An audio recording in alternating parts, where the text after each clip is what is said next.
Yeah, compare before, Saudi Arabia is really evolving, really, it has a really a big changes kasi nga, kung titingnan po natin way back 10 years ago or 15 years ago, talagang napakasarado. I'm so blessed and I'm so proud and so thankful sa Panginoon din kasi nakalabas naman ako without any complaint. Dito lang, yan ang isa sa mga pinakamaganda kong na-experience dito sa Saudi Arabia when in terms of their justice, kasi dito talaga, pag inosente ka. Hindi naman blind ang mga tao sa ngayon at nakikita. At saka ito masabi ko, kung talagang galit tayo, ipapakita natin, boboto tayo, just vote natin. That's the only way lang. Pagkatapos dito, wala na eh. What's up, sessionistas? Welcome sa isa na namang session at kasama natin ngayon ang isa sa nirespetong media man ng KBP or kapisanan ng mga broadcasters sa Pilipinas at isa sa mga tinitingalang content creator dito sa Riyadh, Saudi Arabia. At syempre, gusto pa natin siyang mas makilala pa with our genuine curiosity. Kasama natin si Kuya DJ Sordo. Kuya, kumusta po? Magandang gabi po, DJ. Maraming salamat sa imbitasyon ngayong gabi. Kuya, paano ka ba nagsimula dito sa Saudi Arabia? Ayan, simula ko sa Saudi Arabia noong 2010. Yan, nandito ako. At hanggang ngayon ay nandito pa rin. At dito na rin ako nag-build up ng aking family. So, but as of now, nasa Pilipinas din sila. So, for the last 15 years, nandito ako sa Saudi Arabia. Kumusta naman po yung Saudi Arabia ngayon? I mean, yung mga pagbabago na nangyayari sa Riyadh ngayon. What can you say about Saudi Arabia yung then and now? Yeah, compare before, Saudi Arabia is really evolving, really, it has a really a big changes. Kasi nga, kung titingnan po natin way back 10 years ago or 15 years ago, talagang napakasarado, di ba? Masasabi po natin na sarado is because, you don't have the freedom at all eh. May say mga namimiss mo sa Pilipinas, yung mga kasanayan mong gagawin. But then again, right now Saudi Arabia is really masasabi na 360 degrees ang But not necessarily that 100% na masasabi natin na talagang totally changed, but of course the opportunity is already there eh. No, there is always an equal opportunity na. And I'm so proud I'm so proud that I've been here in Saudi Arabia together with my family for the last 15 years. Actually, my wife has been here already for almost 22 years bago siya nag-retire. Ano po yung trabaho niyo dito sa Saudi Arabia? Yeah, sa Saudi Arabia, ang trabaho ko dito, ako po ay nasa construction company. Isang senior administrator ako. And I'm working at the office of the president and the CEO of the company. And sa ngayon, we have so many projects. Kaya nga, paano ako transient ako. Ibig sabihin kung saan-saan ako pinapapadala. But then again, ang head office namin dito sa Riyadh. And then 2 years ago, I've been assigned in Jeddah. And then again, pinapabalik ako dito. And dito na rin ang ulit ngayon ako. Kaya kung saan may mga bagong bukas kami ng mga projects, ayan, pag may mga need talaga sila, so may pinapatrabaho sa ang aking boss, pinapadala ako. And I'm so happy naman. I'm so happy kasi kahit papaano naman masasabi po natin na tutustusan ko rin, of course, mga pangangailangan ng pamilya. And one of the best things so far that I am so proud na masasabi po natin that something that you can be proud of is being a Filipino na sa trabaho kong ito. Marami akong natutulungan din ng mga kababayan po natin na naipasok ko sa kumpanya. And yeah, right now they're doing well. On your profession po, ano na po yung magandang benefit para sa field ng work na meron kayo? Para sa mga kababayan natin na gusto rin mag-apply sa same na work na meron po kayo. Yeah, ang kagandahan lang, of course, ng benefits dito sa company, since this is one of the big 5 companies to siya ng Saudi Arabia. So in terms of construction, in terms of large scale company. So the privilege, the benefits, there are so many advantage na talagang dito sa kumpanya. And one of the main benefits na ko sa trabahong ito, family status ako, no? So even my family is already there in the Philippines, and this is the first time I would like na i-disclose ko sa inyo, no? But thank you so much kasi wala naman talaga nag-aano nito, no? Yun nga, kahit doon sa Pilipinas ang aking family. So I can still able naman na makakuha ko pa rin ng benefits ko as a full, no? Being a family status. At the same time, yung yearly ang uwi namin, no? Together with my family.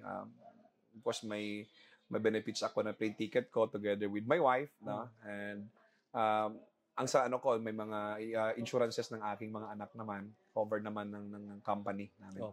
Bago sila nag-exit Yes. po. So since then, 15 years mo talagang isang company ka na kuya, no? Hindi. This is 3 years ago lang ako nag-join dito. Okay. Now, for the last 15 years ko dito, I've been here, I think, 5 companies na. I've been working before, pumunta ko dito sa trabaho sa Saudi Arabia. Isa akong medical representative ako. Okay. For the last 5 years ko na trabaho yon. That's why I was able to meet my wife. Isang dentist ang asawa ko dun sa hospital dito, university dito, dahil sa mga products ko before. No? And then nagkita kami sa church noon. And after that, I've been working then sa gobyerno siya. Nagtrabaho na rin ako, no? As a medical secretary naman ako during that time. And then after that, 2017, nasa American company ako. Dito sa nakabase dito din na nagkaroon ng opportunity sa Saudi Arabia. So from that ng transition, ito na pumasok sa akin yung this is a Saudi-based company. But it is a large scale and it's because nag-introduce sa akin dito yung aking boss din sa former company din na pinapasukan ko. So hinugot niya ako. Gala mo naman ba sa mga normally kasi dito, di ba, papansin mo mga top management kung saan sila mapupunta. Gusto nila, kung panagustuhan ka nila, huhugutin ka. No? So, I'm so thankful enough na pinakilala niya ako dito. Kahit wala na siya ngayon sa company namin dito. Pero yan, nagkaroon ako ng tinatawag natin na pagtanaw ng utang na loob dun sa kanya. No? And sa ngayon po, pwede na yung, yung ma-release ka sa isang company kung gusto mong lumipat, no? Ng ibang company po. No? Yes, napakadali ngayon. Oo, yung ngayon, tinatawag po natin job mobility. Oo. Yung transfer ng trabaho ngayon at saka ng services is very, very, easy, no?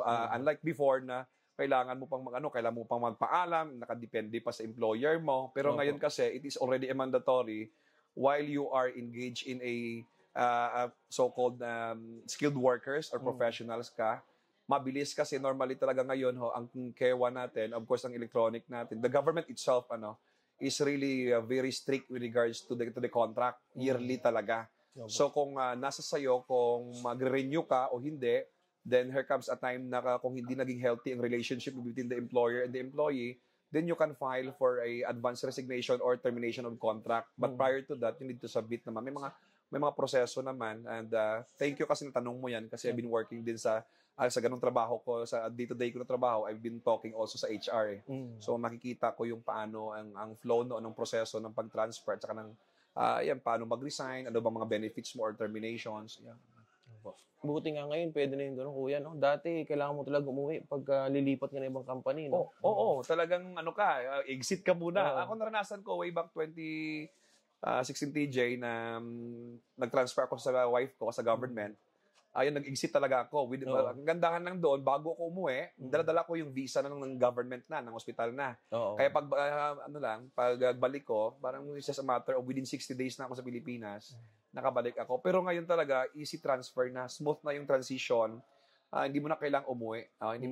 At saka yun naman talaga ngayon ang kagandahan kasi of course, it's a disadvantage pag sa Pilipinas ka pa kasi ang priority ngayon ng gobyerno dito, yung easy mobilization mobilize agad. Dito kasi marami. And I think dito advantages naman doon sa Pilipinas, may kasi matagal ka pa makakapunta dito. No, not unless kung yun ay mga special skills talaga, pero kung ang skill set at tapos yung job description ay dito marami available so pwede natin gagawin yan. Tanong ko lang po, same po ba ito sa government sa private sector naman, ng employment? Yung transfer? Oo, ang government at saka yung private, pare-pareha lang. Pare-pareha lang kasi, but of course, this particular type of policies coming from the government, niro-roll out natin. But of course naman, I've been working in a private company, but then again, you have to obey. You need to follow the rules and regulations dito, policies, especially ngayon. Kasi, in integration, in accordance with the global standard. May tinatawag kasi dyan na, International Labor Organization, which is ang Saudi Arabia is really changing, na sumusunod na.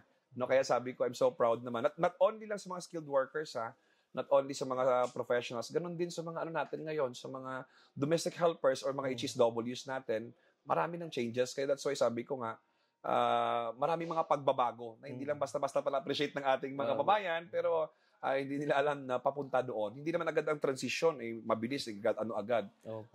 Nagkaroon talaga ng gradual lang, pero papunta doon. Kumbaga meron talaga mga positive changes sa Saudi Arabia po, no? Marami nangyari. Kuya, maiba naman tayo. Ano naman yung mga bagay na pinaka-memorable mo dito sa Saudi Arabia? Pinaka-memorable? Oo. Siguro, no? Yan. Actually, pinaka-memorable sa akin, maganda yung, nakulong ako dito, ha? So, yun ang pinaka-memorable sa akin dito, no? I was detained here, TJ, for almost 11 hours. I was investigated by the government, by the authority for the last 5 hours yon. Tapos noon na talagang pinasok ako sa detention center, detained ako, but not necessarily naman doon ako sa kulungan kasi nga ongoing ang case sa akin, investigation. Nasa police station ako detained, pero still kahit sa kahit ano pang gagawin mo, kulong pa rin, di ba? No? So but at the end of the day, I'm so blessed and I'm so proud. I've been so thankful enough sa Panginoon din kasi nakalabas naman ako na without any complaint. Dito lang yan ang isa sa mga pinakamaganda kong na-experience dito sa Saudi Arabia when in terms of their justice, kasi dito talaga pag inosente ka. Opo. Pag pumasok ang inosente, lalabas ang inosente. Pag pumasok ka talagang guilty ka diyan, iimbestigahan ka, hindi ka na makalabas basta talagang isi-serve mo. No, unlike I'm not necessarily inaano ko, there's a comparison between the Philippines and of course our own system, ang justice system natin, but it's very very different kasi dito talaga fair and square fair and square. So napakaganda naman. And then nung pinalabas ako, yung taong na nanghuli sa akin during the time, siya din yung unang nangamusta sa akin, siya din yung unang nagpapasalamat sa akin, at saka in-encourage na rin ako. Sabi niya na kakaiba, nung nalaman niya ng kwento ko na talagang lang pala doon, humanga siya, sabi niya, I'm so proud sa'yo, iba palang ginawa mo. Pero sabi niya, but do it again. Sabi niya, for your family. Sabi niya kasi, totoo naman ang sinasabi niya. May pamilya ako, bakit ko ginagawa yung mga ganung bagay na, hindi ko ba inisip, no? Pero, at the end of the day, sabi ko nga, I am more than willing to sacrifice myself, TJ, kasi sabi ko nga, bago kami nag-asawa ni Mrs., alam niya, advocate na ako. So, titanggap niya kung anong ginagawa ko. Doon niya ako nakilala, tsaka doon siya humanga din, doon niya ako tinanggap din kung sino si Surdo, si DJ Surdo. No. Kuya, maraming salamat po kasi alam mo, isa ako sa mga na-inspire mo to be an OFW advocate din. Kaya, actually, yung realization ko po, Kuya, is that this is the era of us, OFW, working together, magtutulungan, and breaking the mindset of crab mentality. Yes. Totoo lang, tama po yan. Gusto ko talaga marami tayo. No? Kasi sabi ko nga, minsan kasi yung volume kasi, di ba, ng complaints, ng mga humingi ng tulong, ilan lang. Dati nga, parang tinatag na nga lang kami nila dito na, wala na kasi si Kaabong, dalawa na lang kayo ni Kaabong, nawala pa yung isa. Sabi ko, no, it doesn't mean na wala na si Kaabong, ako lang dito, hindi na agad iba makakatulong. Marami dyan, no? But sabi ko lang i-check yung sarili nyo kasi talagang it takes a lot of sacrifices talaga pag naging advocate ka. Kasi unang-una tama yung napapansin nga kita na talaga, you need to be a helper to the helpless, di ba? No, na minsan kailangan mo rin tulungan sarili mo di ba? Abot sa punto na sino tutulong sa iyo? Di ba? Kaya dapat i-check mo yung sarili natin, no? Sa mga advocate, no? I'm so proud sa mga gusto talagang tatahakin yung ganung landas kasi very noble naman talaga, no? That's something that you can be proud of na yun ang magiging legacy mo na bibigay mo sa mga kababayan mo na hindi po maging madali. Totoo lang kasi it's a total it takes a lot of sacrifice and of course maabot sa punto na yung kakainin mo bibigay mo pa. Lalo kung ang challenge diyan kung pamilyado ka. Di ba? So instead na oras mo sa family mo, para na sa pamilya mo, ibibigay mo pa, pero at the end of the day, yung fulfillment naman ng puso kasi natin, diba, TJ, yun ang pinaka bottom line mo doon na, kumbaga, pag nakatulong ka, naramdaman mo magaan sa puso mo, grabe, mawala yung pagod mo. Mawala yung pagod, but at the same time, of course, God knows, of course, no, He will continually bless nyo naman, di ba? Lalo na pag inuuna mo yung mga tao, at saka tama yung puso mo, no, di ba? Saka na-remind lang ako din, Kuya, nung isang passage na nabasa ko na yung genuine talaga na pagtulong is yung matulungan mo yung mga tao na hindi mo i-expect na may maibabalik sa'yo sa tulong na maibibigay mo. But I'm sure for that na ang Panginoon ang mababalik sa iyo, no? Yes, opo. Totoo. Kasi we do believe naman na talaga kung ang puso mo tama, ang Panginoon hindi naman nakakatulog eh. Opo. Yan nakakakita at siya mismo susukli sa iyo, no? Ano yung naging motivation mo kuya sa pag-start mo as an OFW advocate naman? Nakita ko yung mga tao dito na ako na talagang hirap sila minsan, lalo na yung pangungulila sa pamilya. Ako kasi naranasan ko no, hindi po basta-basta maging OFW. Sabi ko nga yun ang ano mo yun ang pinaka magiging unang-unang sakripisyo mo na malayo ka sa pamilya. So nakikita ko dito kasi sabi ko during the time my first 5 years as a agent ako, 'di ba, sa hospital ako. Nakikita ko from any walks of life, nakikita ko lalong-lalo ito yung mga sabi ko nga yung mga HSWs natin. Kasi silang prone talaga no, whether we like it or not. Sila ang mga prone sa mga pang-aabuso. So noon pa hindi ko nasasaktan ako pero sabi ko hindi ko kaya makikita silang gano'n pero hindi ko alam kung paano gagawin. So ginawa ko naman ay talagang lumapit ako sa mga embahada natin which is alam ko naman na makakatulong sila kasi yun naman talagang mandate nila no. So during that time when I decided na maging advocate, tinulungan ako nila and then they're so happy naman ang mga taga-gobyerno kasi alam naman nila no. Sabi ko nga na masabi nila medyo hardliner daw ako lang pero sa mga nakakilala sa akin naman no na ganito ako no pero pagdating naman sa tao naman no I'm very very firm on issues no pag nag-uusap tayo about issues talagang firm ako but of course when it comes to people naman may maging malambot din ako kasi ang puso din dapat mo rin no not all the time kasi maging ano ka sa tao kailangan mo rin maging ano din flexible ka din kung anong klaseng taong kausap mo o humingi ng tulong so para sa akin kasi dinidibdib ko rin pagiging Pilipino no yung sila sa buhay ko ang pagiging Pilipino OFW kung saan ako pwede gamitin lalo na ng Panginoon hindi din po ginagawa. Doon ka po talaga nakilala sa pagtulong kay DJ aside doon sa pagiging comedy mo minsan sa content mo no doon talaga sa pagtulong and kay DJ paano mo naman matutugunan yung ganong klase ng issue para sa ating mga kabayang OFW? I mean, meron bang mga agency na pwedeng lapitan, gano'n? Oo. Actually, maraming hotline, of course, dyan. Ang gobyerno kasi natin, di ba, marami yan. Pero, normally kasi, ako naman din, hindi lang yung gobyerno ang connection ko, it so happened naman na, siyempre nakikilala ko rin itong mga recruitment din, mas madali na rin sila kakausapin. Kung magaling ka lang makipag-usap, kasi normally naman, ako pag lumalapit talaga sabi ko nga, ang mga OFWs talaga, pag nakita nila na ikaw ay tumutulong, non-stop yan ang cellphone ko, 24/7 yan. Pero inano ko muna, finifilter ko din, titingnan ko minsan kung makakaya lang advisean ko. At normally, pag hindi na, tatawagan ko ang agency nila. May mga mga cooperative naman sila at saka accommodating naman. But of course, kung may mga sensitive cases lang na mga issues, ayan, pinalalapit ko sa ating gobyerno kasi tayo naman ito dapat natin nalaman na dapat natin maunawaan bilang advocate na hindi po tayo nagliligtas sa kanila diyan, hindi po tayo yung superhero diyan. No, we're just only bridging the gap lang. Tayo lang nagiging bridge lang doon between the government and with them. Kaya dapat marunong ka mag-deal sa kanila at the same time yung relasyon natin sa ating gobyerno. But there are some instances lang ako nagagalit din nagagalit din minsan kasi talagang whether we like it or not, may mga frustrations din, but at the end of the day, na-resolve naman yung mga problema na yan, lalong-lalo sa ating mga kababayan. Totoo, I agree sa sinabi mo, Kuya, kasi meron talaga mga cases din na hindi mo talaga pwedeng i-handle at kailangan mong ipasa sa agency. Yes. For example, yung mga umalis ng yung mga runaway. Mga runaway, mga workers natin. Marami sila, no? Kaya sabi ko patuloy ako nag-educate, sa kanila, kung nakikita mo na as much as possible, mag-report, kailangan. Kasi anytime naman, hindi natin alam dito, although na, whether we like it or not, still ang status, no? So, paano pa tayo matutulungan ng gobyerno balang araw kung nahuli na kayo dyan? So, but then again, sabi ko nga, kung as much as possible, kung maasikaso pang papeles ninyo, then go for it kasi sayang naman kung uwi sila di ba? No? Kaya ako naunawaan ko din sila. Naunawaan ko mga sitwasyon ng mga kababayan natin na may mga considered as illegal, di ba? Yung mga ganun. Pero yan, hindi mo naman you cannot judge them by sasabing pagtakas na naman nila. There is always a reason naman. And marami naman tayo natutulungan din diyan na nagkakapapeles din, nagka-transfer sila or napauwi sila actually ng pandemic. Yun ang pinaka-breaking doon nung time na kasagsagan ng pandemic kasi ang dami natin natulungan ng pauwi naman. Papauwi. And even until now. Yung repatriation po, no? Oo, nung repatriation. Oo, nung repatriation talagang grabe experience ko nung kasi 'di ba dalawa akong anak.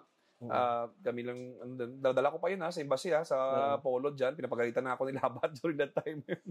Na nagano sabi niya, dinadala mo dito yung anak mo walang mga vaccine yan. But of course na-appreciate naman yan ang mga tao naman din. So sa biyaya ng Panginoon na naman nairaos din. At again, I have no regrets naman sa mga nagawa. Sabi ko nga yung experience ko doon sa na-detain ako, talagang masasabi mo, life and death yon kasi mabigat-bigat yon TJ, yung complaint sa akin no? So, but then again, those are complaints, not being filed. Yan ang dapat na, actually, may nag-ano nga sa akin dyan na siniraan ako, na hindi makakauwi, hindi makakalabas, ganito, lahat na paninira nandoon.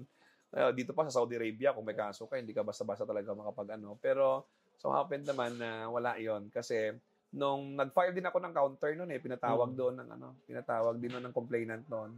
Hindi na sila nagpakita. So they just trying lang siguro to awareness sa akin na ganito sila. But then again, I have so much learning naman doon mga other side na mas lalo ako naging matatag, TJ. Mas lalo akong maraming nalalaman, mas lalo pa ako nang pupursige kasi alam ko na kung paano ang mga nangyari na which is importante wag ka lang matakot, no? Basta if you're doing well lang, if you're doing the right thing din, ginagawa mo lang yung tama, wala ka nang dapat ikatakot. As long as nasa protocol din po talaga. Yes. Susunod ka lang. Sabi ko nga, susunod ka lang dito kung anong pwedeng anuhan. Kasi hindi ka naman ito gagalawin Sabi ko nga this is my second home really. Saudi Arabia is my second home. Away from home and napaka-safe. Okay, DJ, advice mo naman po sa mga kagaya nating OFW na kung paano nila maiiwasan yung ganong klase ng mga issues, whether it's work-related or non-work-related issues. Yes. Pakita niyo magiging Pilipino, pumunta tayo sa abroad, kumbaga alamin po natin kung bakit tayo nandito sa Saudi Arabia or sa abroad. Kasi pag alam mo talaga from the start pa lang, ang pupuntahan mo, hindi ka gagawa ng mga bagay din, kundi susunod ka sa protocols. Kasi kahit ganoon din sa Pilipinas, TJ, kung talagang wala kang disposition sa buhay, talagang masisira din talaga buhay mo kasi madidistract ka. How much more nasa abroad tayo, hindi po basta-basta ganoon na pupunta ka ngayon, bukas ayaw mo na, uwi ka na. No? So, hindi po ganoon kasi may mga, even sabi, ito lang matatandaan ko din, the government, really the embassy, even the ambassador, na sabi ko nga, I would like to give credit kay Ambassador Adan Alonto. He's my friend, na kahit sila, diplomat na yan sila kailangan nilang sumunod sa protocol dito ng bansang ito kasi host country ito di ba? So tayo pa kaya na wala tayong hindi tayo diplomat, di ba? So we need, kumbaga, ang natin doon na kailangan din sumunod. But then again, sabi ko, really, Saudi Arabia is really changing at napaka-safe para sa atin sa mga taong matitino, no? Sabi ko nga, very, very clear, matitino. Pero kung talagang gagawa ka dito ng hindi po natin tuhawa kasi may mga batas din sila na umiiral dito, no? So, kailangan natin sumunod. But I'm so happy na kahit papano naman, na sa ngayon, sa ginagawa natin noon, talagang grabe ang mga cases, matataas talaga. Pero at least nag-check ako sa gobyerno natin. May marami pa rin pero hindi na ganun ang volume. No, na at least it's because of marami na rin nagbibigay ng mga informations kagaya ninyo, TJ.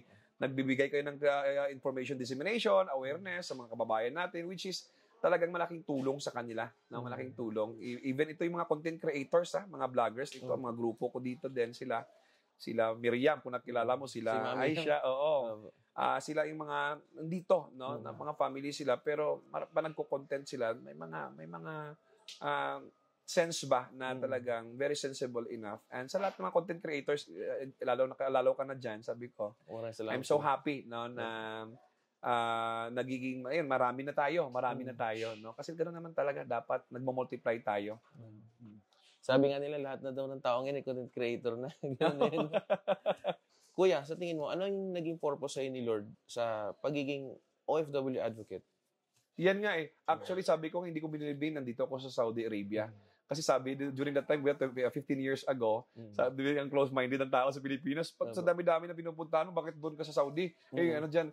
Pero of course, I do believe na God has a purpose dito nga. Sabi ko nga, nakita kong sarili ko dito, Kasi ako talaga din ganon. Yung heart ko naman from the start, ako naman, TJ, kahit sa Pilipinas, wala. Mahilig lang talaga din ako na makiisyoso ako. Pero yung heart ko, pag nakita ko na tulungan, hindi ako nag-alinlangan, no? Talagang risk taker ako, pero talagang ang heart ko nandyan, na parang andun pa kaya parang sabi ko nga parang madali na sa akin, sabi nila madali na sa'yo magsabi na kaya may bigay buhay mo. Sabi ko, napatunayan ko naman yan, di ba? Sabi ko, yung asawa ko nga, nung time na yun, talagang, of course, kinabahan ng asawa ko, sino ba naman hindi maanuhan, pero she's so proud of me, no, sa mga nangyari. Pero then again, sabi ko nga, yun ang purpose din ng Panginoon, nandito ako, marami akong namumove pa ng mga tao na natutulungan natin. At the same time, this is already a crusade na to para sa akin, TJ, yung pagiging advocate natin. Kaya I'm considering you as an advocate na rin.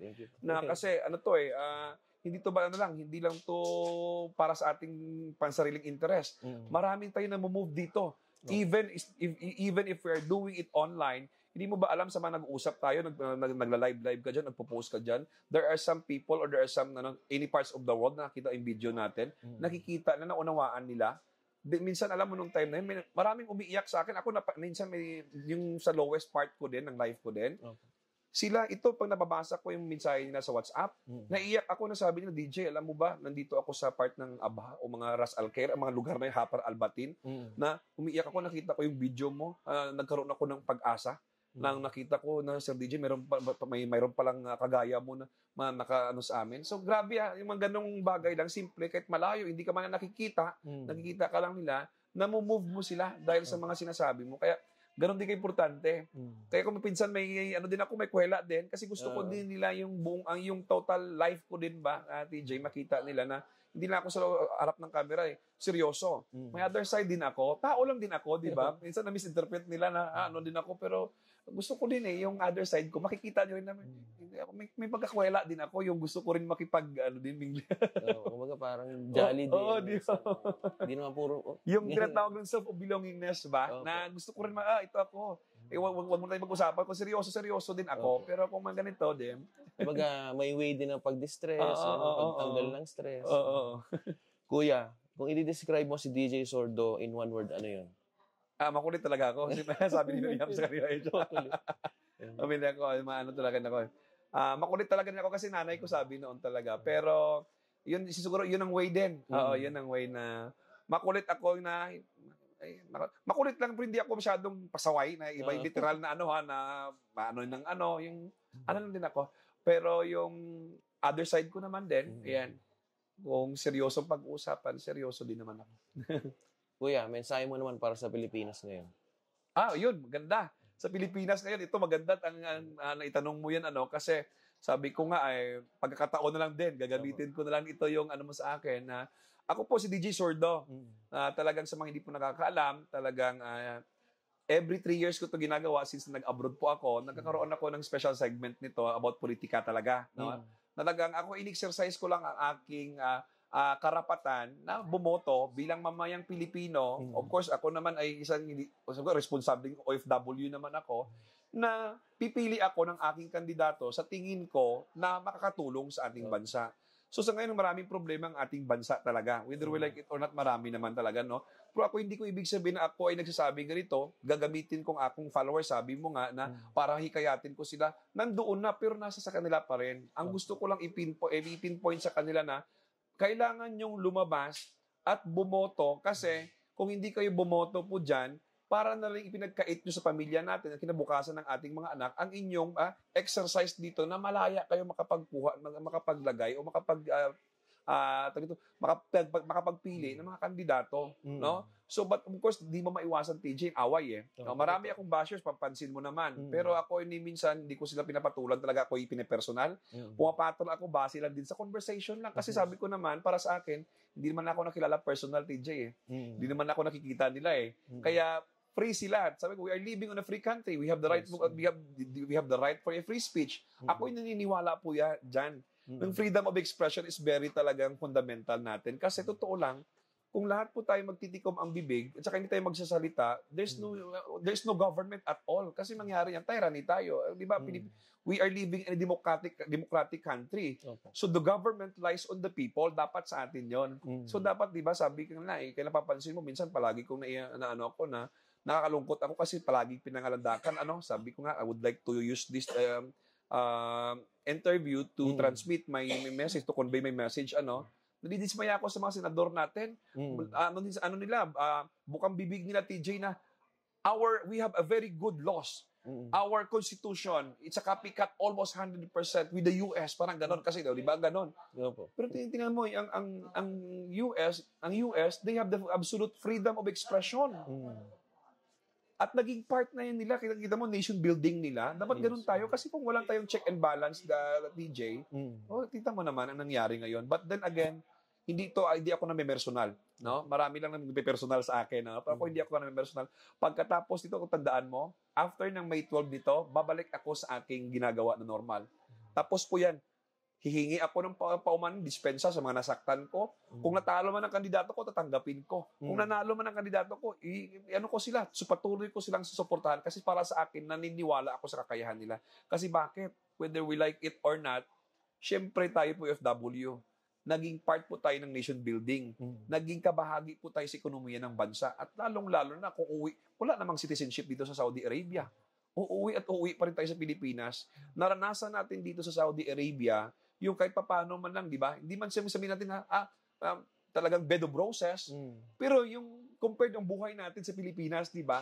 Kahit papaano man lang nangangarap ka din na pag umuwi ka balang araw, may mga pagbabago man lang na ito okay na. Kahit papaano yung excited ako magbayad ng tax ko.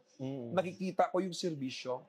So yun na naman, at the end of the day, sabi ko nga, lalaban ko ang aking kandidato, pero after nito, babalik ako bilang Pilipino. Pagkatapos, matalo man sila o hindi, wala akong ganun. Pero nagsasabi nila, sinasabi pa nila na ako'y fake news peddler daw ako. Bayaran daw ako. Oh, come on. Sa sitwasyon kong ito, magpapabayad pa ba ako? Ako'y isang ganito. Hindi ko na nga, di ba? Wala, kumbaga, it's normal kasi sa thinking ng tao, no? Since this is an election time. Pero but then again, sa mga tao na nandyan sila, nakakilala sa akin from the start, alam na nila, sanay na sila. Hindi ako mag-involve, mag-engage sa politika kung hindi naman galing sa mga followers ko. Yes, At of course, nasa broadcasting ako. Marami talaga nagpo-push sa akin na gusto nila ako the way ako, para sa kanila, gusto daw nila ako maging komentarista kasi tumpak ang aking mga sinasabi. Pero at the end of the day, sabi ko naman, hindi ko naman yung pinagmamayang sa ako. Siguro, it so happened lang na gusto ko lang talaga din, na may bahagi lang din. Pero pag tinanong lang ako, pero pag hindi ako tinanong, bakit ko anuhin dyan? Di ba? Wala naman, di ba? Tama. Kumaga, yung pagbabago kasi talaga na hinahangad natin ay magsisimula sa ating mga sarili. Talaga. And ito na yung time na maging matalino tayo. Yes, correct. Maging matalino ka, Pilipino. Tama. Importante po yan. At sa panahon ngayon, sa tingin ko, talaga nakikita ko na we are already living in an information age. Opo. Everything is possible na. Open book ng buhay ng mga politiko sa atin. So whether you like it or not, kahit ano pang gagawin nila, alam ng tao, makikita. Kasi bakit? Pasalamat tayo. Ang mga content creator, social media, really gives us the wisdom kung sino ito yung mga tao. No? So, nakalungkot lang kasi balak pa na i-curtail pa na yung mga ganon. Mabibigyan pa nila, pero makikita mo naman hindi naman blind ang mga tao sa ngayon at nakikita. At saka ito nga sabi ko, kung talagang galit tayo, ipapakita natin, boboto tayo dyan sa ballpen natin. That's the only way lang. Pagkatapos nito, wala na Maraming salamat po kuya DJ. Maraming salamat TJ sa pagkakataon, sa imbitasyon mo. Sa lahat po ng mga manonood po natin, family ko sa TV United Worldwide The Original, sa Belgium, kay Lisirak, kay Bambita po dyan sa New York, Tita Amelita sa Toronto, si Padjak at saka si Mona at saka si Rapa, at ganoon pa man si Claire sa Alabama, sa Ireland si Andorego, at of course dito sa aking pamilya sa Saudi Arabia, kay Miriam, kay Marlon, kay Cho at saka kay Aisha, sa Team Famous ko, kay Marlo, at sa aking mga pamilya po dito, kay Renz at saka kay Inday Bebs. At of course, sa lahat po ng mga manonood po natin, hikayat ko kayo. Live session po para sa inyo. Abangan nyo. Yan ang ating interview din sa kanya. But then again, I'm so thankful enough kasama po sa management po niya sa pagkakataon na naimbitahan po tayo. And thank you so much. I hope na may natutunan kayo. At be proud. Marami na tayo ngayon. And TJ is also an advocate. Maraming salamat.